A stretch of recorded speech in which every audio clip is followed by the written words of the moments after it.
No-show si Vice President Sara Duterte sa pagsisimula ng pagdinig ng Kamara sa mga impeachment complaint laban sa kanya. Kabilang sa mga tinalakay ang pagpapasabina ng mga dokumento gaya ng SALN at bank records ng bise.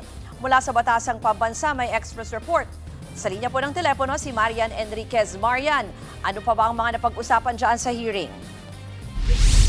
Yes, Rose, pinasasabi na nga ng House Justice Committee yung mga dokumento at testigo na kakailanganin sa paggulo ng impeachment hearing laban kay Vice President Sara Duterte. Bukod sa umunay bagman ni VP Sara na si Ramil Madriaga at Attorney Gloria Camora ng Commission on Audit, Intelligence and Confidential Funds Audit Office, pinatatawag din ng komite si Attorney Michael Powa bilang dating Chief of Staff at spokesperson ni VP Sara's Department of Education. Kasama si Powa sa listahan ngayon ng mga tatayong abogado kay VP Sara sa impeachment.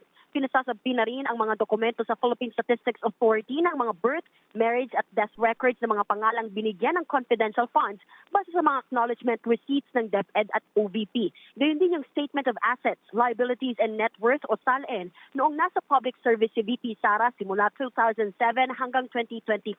Pero pinagbotohan pa ito ng komite. Tumutol kasi si CDO Representative Rufus Rodriguez. Tinawag niyang fishing expedition ang bahaging ito dahil hindi raw nakalatag ang ultimate facts sa usapin ng SALN ng bise. Isa lamang si Rodriguez na bumotong tutol habang 34 ang bumotong pabor na ipasabi na ang mga SALN sa ombudsman. Samantala, pinasasabi na rin ang mga records ng National Bureau of Investigation o NBI sa investigasyon nito sa pagbabanta ni VP Sara sa buhay ni na Pangulong Bongbong Marcos, First Lady Liza Araneta Marcos at dating House Speaker Martin Romualdez. Gusto rin ipakuha sa BIR ang income tax return ni VP Sara at asawa nitong si Attorney Man Carpio. Gayun din yung mga dokumento gaya ng General Information Sheets at Annual Financial Statements ng mga business establishments na may kaugnayan kay VP Sara para matukoy kung sasapat ba ang kita rito para magkamal ng umano'y unexplained wealth na aabot sa 88 million pesos nitong 2024.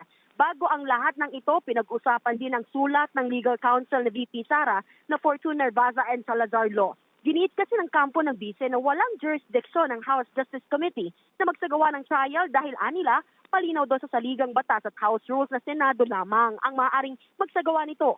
Naunang inilan tulad ni Chairperson Jervy Luistro na tila isang mini-trial ang mangyayari sa komite. Pero paglilinaw niya, full-blown trial ay mangyayari sa Senado. Ngayong araw nga, tinawag ng komite na erroneous o mali ang laman ng sulat ng kampo ng bise. Malinaw na nakasaad kasi sa saligang batas at sa House Rules on Impeachment na may mandato ang komite na magsagawa ng hearing o pagdinig para itong preliminary investigation kung saan nga tutukuyin ng mga miyembro kung may probable cause para umusad sa trial o paglilitis sa Senado na tatayong impeachment court. Bruce, mag-aalas 2 nga ngayong hapon, sinuspend nga yung deliberation ng komite at babalik sila sa April 14 o matapos yung Holy Week para naman sa mismong pagdinig o hearing proper para i-determine yung probable cause.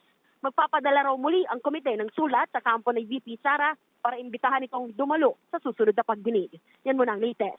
Dito sa Kamara, balik tayo, Ruth. Yan po ang Express Report ni Marian Enriquez. Naglabas naman ng pahayag si Vice President Sara Duterte matapos lumiban sa impeachment hearing sa Kamara. Ayon sa bise, mas pipiliin niyang ilaan ang kanyang oras sa pagtulong sa mga Pilipino sa gitna ng krisis sa bansa. Ginagamit lang daw ang impeachment para sa pamumulitika.